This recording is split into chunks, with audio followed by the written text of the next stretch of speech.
लेकिन हम चाहते हैं कि हमारे देश का प्रधानमंत्री बहन कुमारी मायावती जी जैसा हो, जो अपने सिद्धांतों पे चलती हैं। पर आज ऐसा लगता है कि बहन जी ने खुद ही सरेंडर कर दिया कि वो सत्ता में अब एक तरह से अघोषित संन्यास ले चुकी है। बीएसपी के पास बड़े बड़े काम है, जिनको बीएसपी के कार्यकर्ता या अंधभक्त बताने के लिए रात दिन भी बैठेंगे तो भी कम पड़ जाएंगे टाइम।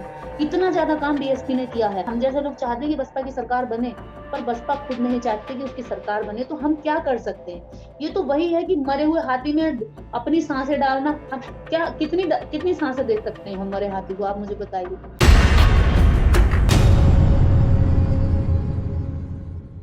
नमस्कार, मैं हूं अजय प्रकाश। दोस्तों, इन दिनों दलित राजनीति के दो धड़ों यानी आजाद समाज पार्टी और बहुजन समाज पार्टी के कार्यकर्ताओं और सोशल मीडिया इन्फ्लुएंसर्स के बीच लगातार तीखी नोकझोंक चल रही है। यह नोकझोंक पहले से भी थी, लेकिन उस समय से ज्यादा हो गई जब बीएसपी ने की मुखिया बहन मायावती ने यह घोषणा की कि अब मुख्य कर्ताधर्ता के तौर पर आकाश आनंद को वह देखती हैं और पार्टी का नेतृत्व करीब भविष्य में वही संभालेंगे। अभी समझने के लिए कार्यकर्ता उन्हें नंबर 2 समझने लगे। आप सब जानते हैं कि आकाश आनंद उनके अपने भतीजे हैं। वह कोई पार्टी कार्यकर्ता उस तरह से नहीं है कि परंपरा से आते हैं। उधर आजाद समाज पार्टी के नेता चंद्रशेखर रावण ने यह बात कही, उसी बात को दोहराया जो कांसीराम कभी कहा करते थे कि राजे रजवाड़ों के पेट से नेता निकलते हैं। तो जाहिर तौर पर इसके बाद बीएसपी के समर्थकों ने तीखी प्रतिक्रिया दी। इन सारी स्थितियों को समझना बहुत जरूरी है कि क्या इन विवादों से कितना बड़ा नुकसान होगा, भविष्य का रास्ता किस तरह बाधित होगा और आखिरकार इन दोनों पार्टियां जिनका की आधार दलित समाज में ही है, उसके भविष्य का रास्ता, सच्चा और सही रास्ता क्या होगा। इस बात को समझने के लिए हमारे साथ इस वक्त खास मेहमान निर्देश सिंह हैं। आप सब उन्हें निर्देश दीदी के रूप में जानते हैं। वह दलित समाज के सवालों को उठाती हैं, लड़ती हैं, संघर्षों में शामिल रहती हैं। निर्देश, आपसे पहला सवाल यही कि जो आप सब कुछ खुद भी देख रही होंगी सोशल मीडिया पर, उसको लेकर आपकी पहली प्रतिक्रिया क्या है? सर्वप्रथम तो मूक नायक और आप सभी टीम के साथियों को जी। धन्यवाद कि आज ये इस विषय पर चर्चा रखी। और अजय प्रकाश जी, जैसे आपने कहा कि इस वक्त दोनों तरफ से वार चल रहा है, एक दूसरे पर कार्यकर्ता आपस में ही उलझे हुए हैं। हाँ, पहले चल रहा था, लेकिन अब जब से बहन जी ने आकाश आनंद जी को उत्तराधिकारी के रूप में घोषणा की है, तब से ये वार तेज हो गया है। पर मेरा जो अनुभव है वो ये कहता है कि हमें वार में हमेशा एक तो ये ध्यान रखना चाहिए कि अगर कभी हम मिले एक दूसरे से, तो इतना हो कि हम नजरें तो मिला पाए। जी। ठीक है, ये हमें समझना चाहिए कि वार और अपने नेता को ऊंचा दिखाते हुए हमें इतना मैंने बहस अपना बिलो द अपना बेल्ट इतनी ना चली जाए कि नजरें एक दूसरे से हाँ, ना मिला पाए। ना मिला पाए, क्योंकि हम सब एक समाज हैं, एक समूह है। हम कहीं ना कहीं मिलेंगे, टकराएंगे, तो हमें एक पहले तो ये मर्यादा का ध्यान रखना चाहिए। दूसरी बात ये है कि चाहे आकाश आनंद जी हों या फिर चंद्रशेखर आजाद जी हों, दोनों ही समाज के युवा हैं। मैं किसी राजनीतिक पार्टी की ना तो पदाधिकारी हूँ, ना मैं किसी राजनीतिक पार्टी की सदस्य हूँ, और मैं राजनीतिक कार्यकर्ता नहीं हूँ, मैं सामाजिक कार्यकर्ता। जी। तो मैं समाज के हिसाब से नजरिया रखती हूँ। मेरे लिए दोनों अजीज हैं, मेरे लिए दोनों महत्वपूर्ण हैं, और दोनों ही समाज का अंग है। दोनों के पास ऊर्जा है, आप आगे काम कर सकते हैं, और दोनों के ही पास समाज का समर्थन भी है। लेकिन अगर ये दोनों का जो पास में मिला हुआ समर्थन है, ये एक ही समाज है। भले ही दो जगह है, लेकिन समाज एक ही है। अगर यूथ उधर है तो इधर वोटर है, अगर इधर महिलाएं हैं तो उधर युवा नए वोटर हैं। यानी कि दोनों जगह जो डिवाइड हो रहा है वो एक ही वर्ग और एक ही, खासकर जाति का ही हो रहा है। मैं तो जाति का ही कहूंगी। एक जाति ऐसी है जो अभी बसपा के साथ है, बाकी अन्य जातियां धीरे धीरे छिटक रही हैं, अलग हो गई, और वोट परसेंट भी गिरता जा रहा है। लेकिन 2012 से जो हार हुई है बसपा की, उस हार के बाद बसपा में अभी तक भी मुझे नहीं लगता कि एक भी मीटिंग हुई होगी जिसमें ये बात रखी गई होगी कि हम हारे क्यों, हमारी हार के मुख्य कारण क्या हैं, और उन हार के मुख्य कारणों को ढूंढकर उन पे कभी होमवर्क दिया हो कार्यकर्ताओं को या पदाधिकारियों को, या फिर उस हार के कारण पे हमने ज्यादा बेहतर काम किया हो। हम भी चाहते हैं कि हमारा प्रधानमंत्री बने, अम्बेडकर राइट प्रधानमंत्री बने, कांग्रेस, बीजेपी अलग अलग अपना अपना दांव खेलती हैं, लेकिन वो किसी को भी मुख्यमंत्री बना सकती है, प्रधानमंत्री बना सकती है, यहाँ तक कि राष्ट्रपति बना सकती हैं। लेकिन उनकी शर्त यही होती है कि वो उनकी विचार का फॉलोवर हो, उनका गुलाम हो। अगर वो कहे मंदिर में नहीं जाना तो वो सीढ़ी पे बैठ के बेचारा आसानी से पूजा कर ले, लेकिन वो ये हो कि वो उनकी बात को मानता हो। लेकिन हम चाहते हैं कि हमारे देश का प्रधानमंत्री बहन कुमारी मायावती जी जैसा हो, जो अपने सिद्धांतों के चलती है। पर आज ऐसा लगता है कि बहन जी ने खुद ही सरेंडर कर दिया कि वो सत्ता में अब एक तरह से अघोषित संन्यास ले चुकी। आप देखेंगे इतने 2012 के बाद में जितने भी चुनाव हुए हैं, उसमें वोटर जोर लगाता रहा कि हम जीते, हम जैसे कार्यकर्ता जोर लगाते रहे कि हम जीते। मैं 2011 से इस समाज में काम कर रही हूँ, देश के अन्य अन्य राज्यों में घूमती हूँ, और 2011 से मैं जितनी आपको मेरी उम्र दिख रही होगी, इस उम्र का आधा हिस्सा मैं काम में लगा चुकी हूँ, मिशन में, समाज में लगा चुकी हूँ। हजारों गांव का मुझे अनुभव है।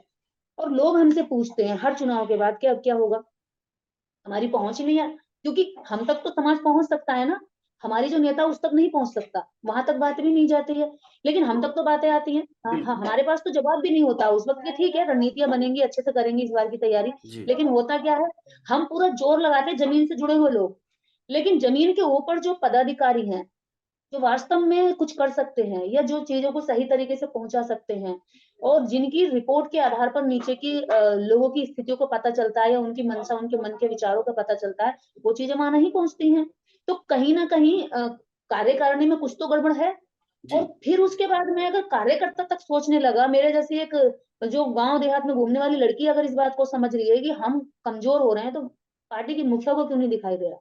जी एक घर चीज का आपने कहा मुखिया। निर्देश जी, वो ये कहा कि मायावती को कहीं हो आप या बसपा को, कि वो सरेंडर की मुद्रा में। दूसरी जी। बात ये कि आप खुद भी एक सक्षम कार्यकर्ता हैं, सामाजिक रूप से लगातार सक्रिय हैं, आप दलित समाज के ही बीच काम करती हैं। तो आप जैसे सक्षम, सक्रिय और सशक्त कार्यकर्ताओं तक का अगर एक विचारों पर चलने वाली पार्टी बसपा स्पेस नहीं बना पाती, तो आखिरकार स्पेस क्या अब चांदी के चम्मच के लोगों के लिए होगा? सवाल है, ये सबसे बड़ा सवाल है। आप देखिए कि जब बीजेपी जैसी पार्टी है जिससे हम लड़ रहे हैं, वो अपने संगठन में लोगों को लेती है, उनसे काम करवाती है, उनका एक सपना होता है कि मैं, मेरा प्रमोशन होगा। लेकिन बहुजन समाज के जो सामाजिक लोग हैं, जो वास्तव में ईमानदारी से काम कर रहे हैं, इनका कोई सपना नहीं होता, इनका कुछ नहीं होता कि इनका राजनीतिक कोई बैकग्राउंड होगा, इनको पीछे से सपोर्ट होगा, या इन्हें बसपा जैसी पार्टी में कभी मौका मिलेगा। मेरे जैसे जाने कितने कार्यकर्ता, मैं आज तो छोड़िए, मेरे दादा के टाइम पर जो लोग लगे बसपा में, मेरे पिताजी के टाइम पर जो लोग लगे, वो बूढ़े हो गए, उनके पैरों में चप्पलें नहीं है, उनके घरों के जो छप्पर फूस के थे ना, वो भी टूट टूट कर मिट्टी में मिल गए, बेटा बेटियों की शादी नहीं हो रही है। ऐसे ऐसे लोगों से हमने घरों में जाकर के जब बात की है, रोते हैं वो। वास्तव में जिनके खून पसीने से बसपा बनी, उन्हें कुछ हासिल नहीं हुआ। हाँ, उनमें से कुछ मट्टी भर लोगों ने फायदा जरूर लिया होगा, लेकिन जिस आदमी में कहते हैं ना, जिसमें राजनीतिक गुण ज्यादा रहे वो लाभ लेता रहा, और जिसमें सामाजिक गुण रहे वो नींव की ईंट बन के दब के रह गया। तो जी आज वही हो रहा है। चांदी के चम्मच में खाने वाले अगर लोग राजनीति में आने लगेंगे, तो वो राजनीति नहीं रहेगी, वो तो एक कंपनी बन जाएगी, वो तो एक ऐसे लोगों की जो बिजनेस चला सकते हैं, पैसा दो, पैसा कमाओ, पैसा खर्च करो, पैसा कमाओ। लेकिन मान्यवर कांशीराम साहब ने, मैं मानती, पार्टी चलाने के लिए पैसे की भी जरूरत है, लेकिन कितने परसेंट लोगों को आप पैसे वाला टिकट देंगे? कुछ इसकी भी तो कोई लिमिट होनी चाहिए। ये तो नहीं कि 100 के 100 टिकट आप जो है 100% टिकट आप पैसे वालों को ही देंगे। अरे कुछ टिकट पैसे वालों को भी दिए जाते हैं, क्योंकि पार्टी में फंड की जरूरत होती है। कुछ टिकट ऐसे भी दिए जाते हैं जो गरीब हो, बिल्कुल लाचार हो, बेबस हो, जो दिखाया जाए कि हम सड़क पर रहने वाले व्यक्ति को, जो थोट से बाबा साहेब के बाद में कांशीराम साहब लेकर चले थे, उसको साबित करने की, देखो हम रिक्शा वाले को आज भी देते हैं टिकट, देखो हम जूती बनाने वाले को आज भी देते हैं टिकट, देखो मच्छी मारने वाले को आज भी टिकट मिलता है, देखो रेड़ी चलाने वाले को भी टिकट देते हैं। यहाँ जो जो जमीन में जिसकी बात नहीं करी जाती, लाइन में खड़ा हुआ सबसे पीछे वाला जो व्यक्ति है, हम उसको भी आगे लाने का काम करते हैं। लेकिन वो चीजें तो पीछे छूटती चली गई। मैं बसपा को वो पार्टी मानती हूँ। लोग कहते हैं कि आप बसपा की आलोचना नहीं कर सकते। अरे क्यों नहीं कर सकते? कौन कौन करेगा फिर इसकी आलोचना? दुश्मन करेंगे, हमारे हमारे दुश्मन करेंगे तो हम उनका मुंह तोड़ देंगे, को बहन जी को एक शब्द भी बोले वो बर्दाश्त नहीं होगा। लेकिन अपने घर की दीवार गिर रही है, छत गिर रही है, और टूट टूट के नीचे गिर रही है, और मैं ये ना कहूँ कि ये खराब हो रही है, इसको संभालो, इसको बचाओ, और तुम दलाली का खा करके तुम निकलते चले जाओ, और छत गिरे और दब के हमारा समाज और हम जैसे लोग मर जाएं। जी हमारे ऊपर तो यहाँ टीका लगा हुआ है ना, ठप्पा लगा हुआ है ना कि बसपा के हैं। हम कहाँ जाएंगे? हमारे जैसे लोगों की क्या पहचान है? यही पहचान है कि हमारी आइडियोलॉजी बसपा से प्रभावित है। यही तो कहते हैं लोग, या बसपा की आइडियोलॉजी बाबा साहेब से प्रभावित है और हमारी आइडियोलॉजी भी बाबा साहेब से प्रभावित है, तो दोनों हम एक ही हुए। लेकिन मैं ये मानती हूँ कि आपके पास क्या पॉलिसीज हैं कि मैं आपकी वोटर रही, मेरे पिता आपके वोटर रहे, अब मेरा बच्चा भी आपका ही वोटर रहे, इसके लिए आपके पास क्या प्लान है भविष्य का? जी, क्या ये प्लान है ये कुछ बात प्लान? बहुत महत्वपूर्ण आप कह रही हैं। खुद बहन मायावती एक सामान्य कार्यकर्ता थी, एक सामान्य घर से निकलकर और मुख्यमंत्री मायावती बनी। तो जाहिर तौर पर उस पार्टी की पौध तो यही बताती है कि इस कार्यकर्ताओं की बुनियादी बेस होना चाहिए। तो क्या आपको लगता है कि आजाद समाज पार्टी और बीएसपी के बीच जो टकराहट की मूल बिंदु है, वह भी कार्यकर्ता मॉडल में प्रवेश का है? क्योंकि मीडिया में जो चीजें आई उसके हिसाब से कई बार ऐसा लगा कि आजाद समाज पार्टी के मुखिया चंद्रशेखर ने खुद अपनी तरफ से कुछ कोशिशें जरूर की कि मायावती के साथ एक बातचीत हो, एक बैठक हो, लेकिन ये कभी संभव नहीं हो। क्या ये उसी परंपरा का हिस्सा है जिसको आप सब कार्यकर्ता झेल रहे हैं, या उनकी भी अपनी दिक्कतें देखिए, हैं?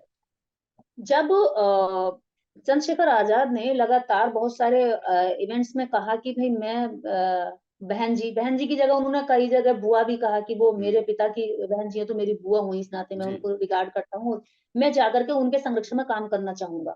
और ये बात भी सही है। पहले हमारे समाज में जो भी व्यक्ति कार्यकर्ता बनता है या काम करने की चाहता है, तो उसकी चाहत पहले यही होती है कि वो अपनी पार्टी में जाकर काम करे। हम्म, ठीक है, क्योंकि वो उसको अपना घर लगता है, उसे वहां अपनापन महसूस होता है और खुलकर काम करने का एक स्पेस मिलता है, वो ऐसा सोचता है। जी, अगर हमारा या मेरा या आपके घर का कोई भी मुखिया होगा, मुखिया का काम क्या होता है कि अगर घर का कोई बच्चा बिगड़ रहा है या बाहर जा रहा है या गलत हरकतें कर रहा है या किसी भी ऐसी चीज में गतिविधि में पाया जा रहा है, तो वो उसको रोकता है। ठीक है, घर टूट रहा होता है तो सबसे पहला कदम घर को जोड़ने का मुखिया उठाता है, क्योंकि मुखिया को दुख होता है अपने बने बनाए घर को टूटते वक्त देखने का। आज बहन जी को ये घर टूटते हुए देखकर दुख क्यों नहीं हो रहा है?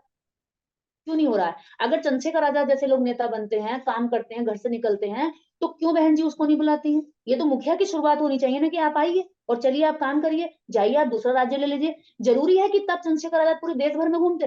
अरे कोई कोई प्रधानमंत्री का दावेदार बन जाओ, सरकार बनती है तो एक ही पोस्ट नहीं होती है, लेकिन सबको प्रधानमंत्री बनना है सीधे, सबको मुख्यमंत्री बनना है। और बहन जी को अगर प्रधानमंत्री का दावेदार बनाना, तो इस देश में 29 28 राज्य हैं, 28 राज्यों के लिए आपके पास में 28 नेता भी नहीं है ढंगे की, आप अलग अलग राज्यों में भेज दें।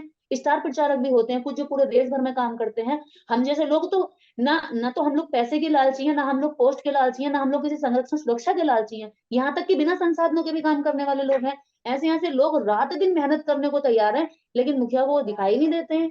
हम दिखाई नहीं देते हैं, वो दिख जाता है। अगर एक व्यक्ति काम करेगा तो एक लेटर 3 लाइनों का होता है मात्र, अनुशासनहीनता, पार्टी के विरुद्ध गतिविधियां, जी। और ऐसे व्यक्ति को पार्टी से निष्कासित किया जाए। तीसरी लाइन ये होती है। तो इन 3 लाइनों में वहां सारे कार्यकर्ता झूल रहे हैं कि भैया अगर मुंह खोला तो ये 3 लाइनों का लेटर आ जाएगा और बाहर का रास्ता दिखाई दे जाएगा। सच्चाई ये इन है कि सारी आज पार्टी सच्चाइयों के के अंदर बीच जो आकाश आनंद की नियुक्ति है, और जिस तरह से पहली दफा कुछ सक्रिय रहे होंगे थोड़े बहुत, लेकिन जिस तरह से नियुक्त किया गया है और उनको मुख्य पद दिया गया है, यह पार्टी के नेतृत्व को भले उत्साहजनक लगता है। क्या आपको लगता है कार्यकर्ता मॉडल को, कार्यकर्ताओं को, जमीनी लोगों को भी उत्साह में आगे बढ़ाएगा? मुझे लगता है कि एक फेल समय हम्म, पर आकाश आनंद जी को पार्टी सौंपी गई है। जी, जब जिस बात को हम कई वर्षों से कह रहे हैं, उस बात को बसपा के समर्थक भी कहने लगे हैं। हम्म, समर्थक तो नहीं, वहां समर्थक तो दोनों तरह की बात करते हैं। अंधभक्त, जी, अंधभक्त भी कहने लगे हैं कि आकाश आनंद को कोई बनी बनाई विरासत नहीं मिली है, हम्म, एक फेल या गिरी हुई या एक खत्म पार्टी मिली है। ठीक है, अंधभक्त भी कह रहे हैं, मतलब इनडायरेक्टली कह रहे हैं, हम्म, डायरेक्टली स्वीकार नहीं करते तो उनमें वो जी, क्षमता नहीं होती है, लेकिन फिर भी स्वीकार कर रहे हैं। पर मैं ये मानती हूँ कि वास्तव में वो सही कह रहे हैं, क्योंकि आकाश आनंद को कोई खड़ी खड़ी करी विरासत नहीं मिली है। ये डूबता हुआ जहाज मिला जिसमें आकाश आनंद को दम लगाना पड़ेगा। इस दम में आपको युवा भी चाहिए, आपको महिला भी चाहिए, आपको छात्र भी चाहिए, और आपको इस देश का बुजुर्ग यानी बुद्धिजीवी वर्ग भी चाहिए, जो आपकी प्लानिंग बना सके, जी, जो रणनीतियों पर काम करे, जो थिंक टैंकर के रूप में एक जगह बैठे, जिसके पास केवल सोचने का काम हो, जो रणनीतियां बनाए। क्योंकि जब रणनीतिकार हमारे पास बेहतर होते हैं, तो हमारा जो एक्शन होता है तो वो रिजल्ट वाला होता है। तो हम आज बसपा में आप देखेंगे महिलाएं कहाँ हैं, कितने राष्ट्रीय स्तर पर कितने महिलाओं के पास पद है, मुझे बताइए। हम्म, एक महिला मुझे आप बताइए जो स्टार प्रचारक के रूप में भी बसपा के पास हो। एक महिला बताइए, अरे बीजेपी कांग्रेस जैसी पार्टियां दलितों की महिलाओं को स्टार प्रचारक बना करके उनका इस्तेमाल कर लेती हैं। बीजेपी जैसे ने उमा भारती जी को राम मंदिर के लिए इस्तेमाल कर लिया। क्या आप लोग अपने समाज की पार्टियों को अपने समाज की बेटियों को सही काम में नहीं लगा सकते? वो तो गलत काम के लिए भी यूज कर लेते हैं, आप सही के लिए भी यूज कर सकते। वो झूठ को भी डंके की चोट पर बुलवा देते हैं और आप सच बात को भी अपने आत्मविश्वास से नहीं बुलवा सकते। तो यही चीजें हैं जो कई बार दुख महसूस होता है। लेकिन मैं तो आपके चैनल के माध्यम से हो सकता है आकाश आनंद जी सुने। जी। आकाश आनंद जी को नई ऊर्जा भरने की उनमें क्षमता है। अभी बहुत टाइम है आगे का राजनीति का, और ऐसा भी नहीं है कि बसपा पूरी तरीके से खत्म हो गई है। उसका वोट परसेंट आज भी है, लोगों में निष्ठा है, लोगों के अंदर समर्पण है, उसके प्रति त्याग है, लोगों में दीवानगी है। कितना भी कुछ कह दो, कुछ लोगों अभी जो वोट परसेंट इस बार चुनाव का है, ये वो वोटर है जिसका आप अंगूठा भी ले जाओगे ना छीन कर, तो वो फिर भी उसे दिखता हाथी है। बाहर उसे कुछ भी समझा के पढ़ा के भेजना, लेकिन अंदर जाके वो हाथी दिखाई देता है। तो ये वो वोटर अभी उनके पास है, कम से कम ये करी कराई मेहनत उनकी जेब में बची हुई जाहिर है, और तौर पर इसको यह विरासत कांसीराम की है और कांसीराम की बदौलत ही यह सब कुछ विरासत संभव हुई। लेकिन अभी जो आप बार बार कह भी रही हैं कि ये पार्टी भाजपा और कांग्रेस दोनों दो धड़े अलग अलग गठबंधनों में लड़ रहे हैं। लोग हम्म लगातार कह रहे हैं, आप लोग भी अपने भाषणों में कहते हैं, संविधान खतरे में है।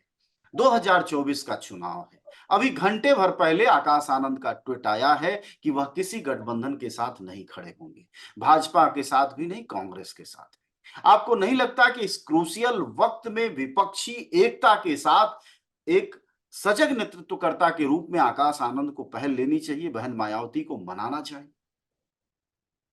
देखिए, बहन मायावती जी के सामने आकाश आनंद जी बच्चे हैं। जी। आप ये कैसे कह सकते हैं कि वो बहन जी को मनाए या बहन जी के आगे कोई अपना निर्णय रोड लेने मैप की रखें। क्षमता रखे?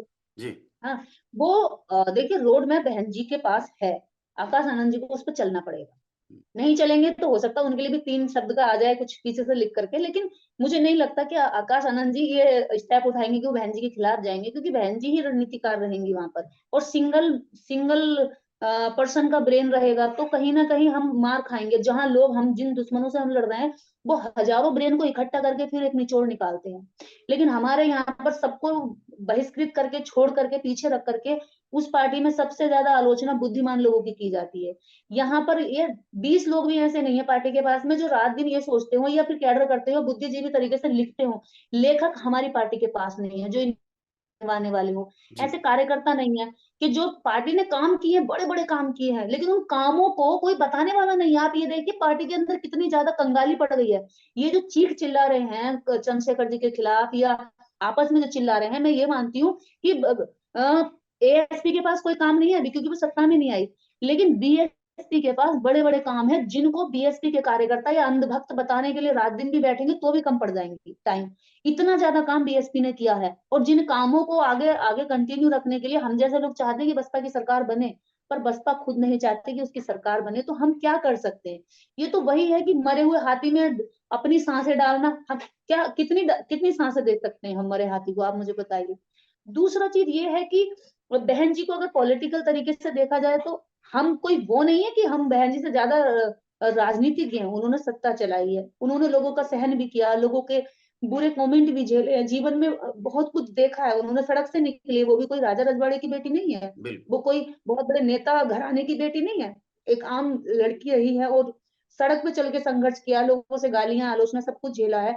मैं झेलती हूँ, मुझे पता है कि कितना झेला होगा। लेकिन आज हम चाहते हैं कि बहन कुमारी मायावती जी दोबारा से सत्ता में सक्रिय हो। उनकी अभी इतनी उम्र नहीं हुई है जो उनके अंधभक्त कहते हैं कि बूढ़ी हो गई है। 72-72 साल के लाल कृष्ण आडवाणी और ये प्रधानमंत्री रात दिन अपना काम में लगे हुए, हम क्यों नहीं कर सकते? अगर आप बुजुर्ग होगी तो एनर्जी हमारे पास है, दीजिए ना जिम्मेदारी, काम करेंगे हम लोग। हम तो कहते हैं कि आप हमें ऐसा रखिए कि ना हम पार्टी में हो और पार्टी के बाहर रहकर हम काम करें, बस पीछे से कह दो कि आप काम करिए। हम आपको कहीं भी पार्टी के किसी भी प्रोटोकॉल में नहीं बांधेंगे, लेकिन आप आजादी के साथ काम करिए, बस आपको संरक्षण मिलेगा, राजनीतिक संरक्षण। जब सैकड़ों संगठन आरएसएस बना करके बीजेपी से संरक्षण ले सकता है और एक आरएसएस खड़ा होकर अपनी सत्ता पूरे देश में स्थापित करने का दम भर सकता है, तो हमारे पास तो बहुत ठोस विचार है। हम तो पूरे देश पे जब बहुसंख्यक लोग आज गुलाम बने हुए हैं, कारण यही है कि हमें हमारे नेताओं ने वास्तव में अभी लोकतंत्र बहुसंख्यक की ताकत को समझा नहीं। उन्हें जी। लगता है कि मैं ही इनका उद्धार करूंगा। और जिद उनके साथ ये है कि मैं ही इनका उद्धार करूं। यहाँ तक तो ठीक है कि मैं उद्धार करूंगा, लेकिन उनमें एक सबसे ज्यादा जो चीजें देखने को जिद मिलती है वो ये कि मैं ही करूंगा, मेरे माध्यम से होगा, और बाकी सब लोग मेरा नेतृत्व स्वीकार करें। बहन कुमारी मायावती जी को ये समाज मुखिया समझता है, और अगर मुखिया के नाते बहन जी को आज तक मान सम्मान दिया गया है, तो अब बहन जी को बड़प्पन दिखाते हुए सभी नेताओं को कहना चाहिए कि जाओ भी तुम उस राज्य में काम करो। इतने सारे लीडर है, अगर एक एक राज्य में भी छोड़ दो तो ये काम करेंगे, ना करेंगे तो फिर कम से कम ये पता चल जाएगा कि ये लोग समाज के गद्दार हैं, ये साथ नहीं आना चाहते। लेकिन बहन जी तो अपनी ओर से ना शुरुआत करती है, अगर कोई आना चाहता है तो उसको कोई जगह नहीं देते हैं। तो ऐसे कब तक चलेगा? टिकट बंटने के टाइम पर आपको शायद अभी चुनाव जो हुए हैं 4-5 राज्यों के, इसमें तेलंगाना में आर एस प्रवीण जी बहुत अच्छा काम कर रहे थे।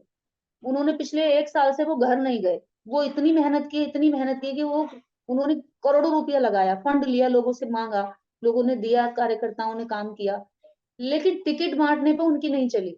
आप देखिए उन्हीं के राज्य में उनकी नहीं चली, जो व्यक्ति रात दिन काम कर रहा है। क्यों? क्योंकि वो ऐसे नेताओं को टिकट देते जो वास्तव में सीट निकाल सकते थे। जी लेकिन वहां झोलता दूसरा कि सभी को आप एक हिसाब से देंगे दीदी। तो जो व्यक्ति काम कर रहा है, जो जानता है, वहां की भाषा जानता है, वहां की समस्या जानता है, वहां के लोगों के बारे में जानता है, इतने लंबे से काम करके उनकी सॉल्यूशन को जानता है, तो वो उन पर काम अच्छा कर सकता है। लेकिन उस व्यक्ति को इग्नोर करके टिकट बांटने के लिए गए दूसरे एमपी। तो आप ये बताइए कि यहाँ जब आदमी काम करने वाले को आप तवज्जो नहीं दे रहे, दूसरा एक पद को छोड़कर आने वाला, त्याग करके आने वाला व्यक्ति जो एसी में रहा हुआ अधिकारी बनकर वो फिर सड़कों पे चिलचिलाती धूप में घूम रहा है, धूल मिट्टी में घूम रहा है, उस व्यक्ति की कोई वैल्यू अगर आप उस समय नहीं रखेंगे। आज अगर बसपा में आकाश आनंद जी पूरी जी तरीके से एक पार्टी का उनके हाथ में कमान दे दिया गया है, तो यहाँ पे बुद्धिजीवी लोग भी उनके अंडर आकर के उन्हें साहब बाबूजी कहकर काम करने के लिए तैयार है। लेकिन उन्हें ये तो पता हो कि हमारा कोई विजन है। मैं यहाँ एक चीज देखती हूँ कि जो बीजेपी या हम कहते हैं कि हमारे विरोधी जिन ताकतों से हम लड़ रहे हैं, उनके पास विचार नहीं है, लेकिन उन पे विजन बहुत बड़ा है। हम अगर अपनी ओर झांक कर देखें तो हम गालियां खूब देते हैं उनको, ये वास्तव में सच्चाई है कि हमारा गला सूख जाता है उनको चीख चीख गाली दे दे करके। लेकिन सच्चाई ये है कि हमारे पास विचार तो बहुत ठोस है, लेकिन हमारे पास विजन नहीं है, जी और हमारे नेताओं के पास विजन नहीं है। यही कारण है कि कभी वो बीजेपी में चले जाएंगे, कभी कांग्रेस में चले जाएंगे, जहां छोटा मोटा लाभ मिलेगा वहां चले जाएंगे।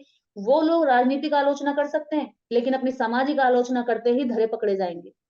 क्यों? उन्हें पता है कि सामाजिक आलोचना करने से समाज की जो वास्तविकता है वो उभर के आ जाएगी। जो जो नेता करता है वो उसे या तो पार्टी से निष्कासित कर दिया जाता है, या फिर अगली बार टिकट नहीं दिया जाता, उसको मोटी सजा दी जाती है, तो फिर वो अगली बार चुप हो जाता है। लेकिन अगर वो सारे लोग, अब कितने सारे लोग ऐसे हैं जो बसपा से बाहर निकले हैं, और आज आप देख रहे हैं कि चंद्रशेखर आजाद जी भी काम कर रहे हैं। जी मैं आज सारी बुराइयों को, सबको एक किनारे रखकर अगर एक पॉजिटिव अगर हम बात करें, तो उसका रास्ता ये है कि सारे लीडरों को इस समय एकजुट होना चाहिए, और एकजुट होकर हमें ये सोचना चाहिए कि कैसे हम अपने दुश्मन से लड़ सकते हैं। वरना हम केवल एक काम कर रहे हैं कि हमें कुछ हासिल होने वाला नहीं है, नेताओं को भी कुछ नहीं मिलेगा, इनकी एनर्जी, इनका टाइम, इनकी उम्र लग जाएगी, लेकिन ये दुश्मन से लड़ नहीं पाएंगे, ना ये जीत पाएंगे। एक आधी सीट लेकर के चंद्रशेखर भी हो सकता है कहीं पे एमपी बन जाए, खूब दौड़ भाग करके सारे कार्यकर्ताओं की मेहनत और पैसा लगा करके। लेकिन एक एमपी बनने से भी कुछ होता नहीं है ना, जब तक हम पूर्ण तरीके से सत्ता में नहीं आएंगे। हम कानून नहीं बना सकते, हम कानून नहीं बदल सकते, हम कानूनों में परिवर्तन नहीं कर सकते, हम बुरे कानूनों को रोक नहीं सकते, तुम अकेले क्या करोगे?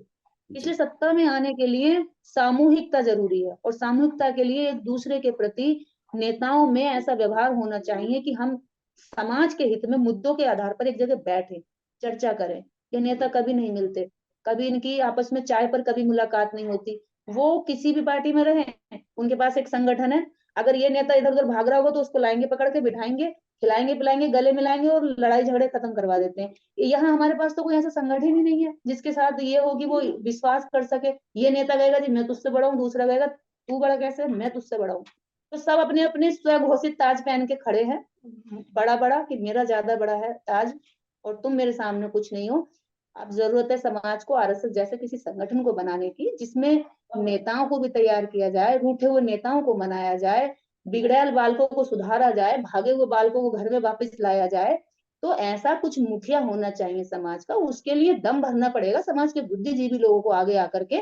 ये संक्रमण का दौर है राजनीति में बहुजनों के लिए। मैं जी मानती हूँ इस वक्त हमें कुछ दिखाई नहीं दे रहा है, हम एक चौराहे पर खड़े हैं, ना हमें पता चल रहा है हम कहाँ जाएंगे, इधर रास्ता है या उधर रास्ता है, और सारा वोटर ऐसे ही पड़ा हुआ है। हमें फोन आते हैं, हमें लोग पूछते हैं। पिछले 11-12 वर्षों से जब हमने काम किया, तो ऐसा नहीं कि 10 वर्ष से लोग हमारे साथ कनेक्ट नहीं है। लोग हर दिन फोन आते, दीदी अब क्या करना है, क्या बताएं। राजनीतिक रूप से तो हम भी एक तरह से जी जी उनकी तरह, हम भी एकदम खड़े हुए हैं अंधेरे में, बिल्कुल। कुछ है नहीं हमारे पास बताने को। क्योंकि देखिए, एएसपी के जो कार्यकर्ता हैं वो भी समाज के ही हैं, बसपा के जो कार्यकर्ता हैं वो भी समाज के ही हैं, बामन मेश्राम के साथ जो लोग हैं वो भी समाज के हैं, पीपीआईडी के जो जो कार्यकर्ता हैं वो भी समाज के ही लोग हैं, सारे तो समाज के ही लोग हैं। आप किसका विरोध करेंगे? एक सामाजिक आदमी के लिए बड़ा कठिन हो जाता है सही बातों को बोलना, क्योंकि सही बातें बोलने से अंधभक्त नाराज हो जाते हैं, एक की चापलूसी करने से जी हमारा जमीर जवाब नहीं देता, क्या हम बहुत उलझन में होते हैं कि बिल्कुल। अभी इस वीडियो के बाद भी हो सकता है कि मेरे पास गालियां आए, इतना तो मेरा मनुवादी भी चरित्र का हनन नहीं करेंगे जितना मेरे खुद के समाज के लोग शुरू हो जाएंगे। और क्या बताऊं कि किस किस तरह की चीजें होंगी, लेकिन उससे फर्क नहीं पड़ता, ये सब बातें हमारे लिए मायने नहीं रखती। इन चमचों को खुश करने के लिए हम समाज को तो डूबता हुआ नहीं देख सकते ना। कम से कम हमें ये तो सुकून है कि हम सही के साथ हैं। और सही यही है कि आज बहन जी को इस समय पर अपनी सारी जिद और अपना सारा ईगो किनारे रखकर समाज के बारे में सोचना चाहिए। बस बहुत हो गया। अगर बहन जी को लगता है कि जेल जाने का खतरा है, तो हम ये वादा करते हैं कि आपको 24 घंटे भी ये समाज जेल में नहीं रहने देगा। इस समाज पे विश्वास तो करिए। मैं मानती हूँ ये समाज बहुत कुछ छीनता है तो बहुत कुछ देता भी है। ये समाज अगर अपमान करता है तो ये समाज सम्मान भी देता है। ये समाज, और जितना मैं एक चीज और मैं कहना चाहूंगी, जी यहाँ इस देश में या इस समाज में काम करना महिला के लिए जितना मुश्किल है, इतना आसान भी है। जितने यहाँ पर कठिन है शुरू में रास्ते, बाद में इतने आसान भी हो जाते हैं। आसान इसलिए हो जाते हैं कि आपको महिला होने के नाते एक अलग से एक सम्मान की दृष्टि से देखा जाता है, जब आप एक लेवल क्रॉस कर लेते हैं। हाँ, कुछ लेवल तक आप कुछ नहीं होते हैं किसी की भी नजर में। एक लड़की, एक महिला, या उसको मतलब डाउन करने की ही हर कोई सोचता है। पर मुझे लगता है बहन जी आज जिस लेवल पर है, वहां उनका कोई अपमान करने की कोशिश नहीं कर सकता।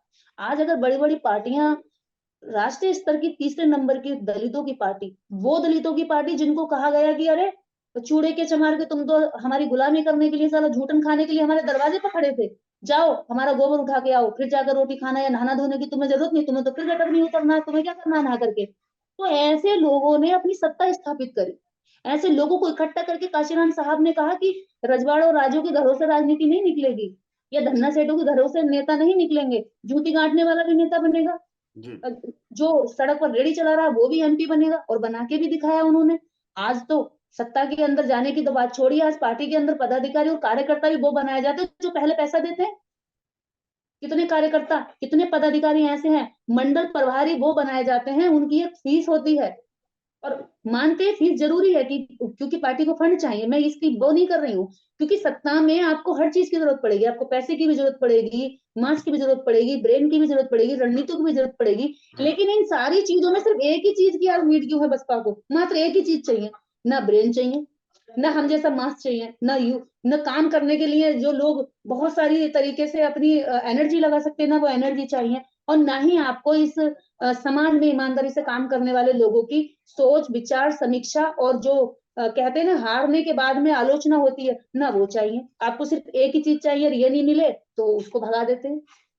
शुक्रिया ना आपका तो अब इस बातचीत समय के बसपा की लिए, बात। बहुत धन्यवाद। काफी वक्त हुआ बातचीत के लिए, लेकिन हम इस वक्त बातचीत कर रहे थे निर्देश सिंह से। उन्होंने विस्तार से एसपी और बीएसपी पर बात की, साथ ही साथ उस विजन पर भी बात की जिसकी कमी दलित राजनीति में दिखाई दे रही है। और जब हम उत्तर भारत में बैठकर दलित राजनीति की बात करते हैं तो जाहिर तौर पर सबसे पहला नाम जो आता है और जिम्मेदार नाम आता है वह बहन मायावती का ही आता है। उन्होंने यह भी आशंका जाहिर की, जिस तरह से निर्देश ने बहुत साफगोई से एक बसपा कार्यकर्ता की तरह या एक दलित सामाजिक कार्यकर्ता की तरह अपनी चिंताएं, अपने सरोकार और अपने चैलेंजेस रखे हैं, हो सकता है कुछ आलोचनाएं उन्हें झेलनी पड़े, लेकिन एक समाज जो अपने नायक निर्मित करता है वह इन चीजों से होकर ही गुजरता है। शुक्रिया आपका बातचीत के लिए, धन्यवाद। द मूक नायक जनवादी पत्रकारिता करता है। यह संविधान, लोकतंत्र और सामाजिक न्याय पर चलने वाला चैनल है।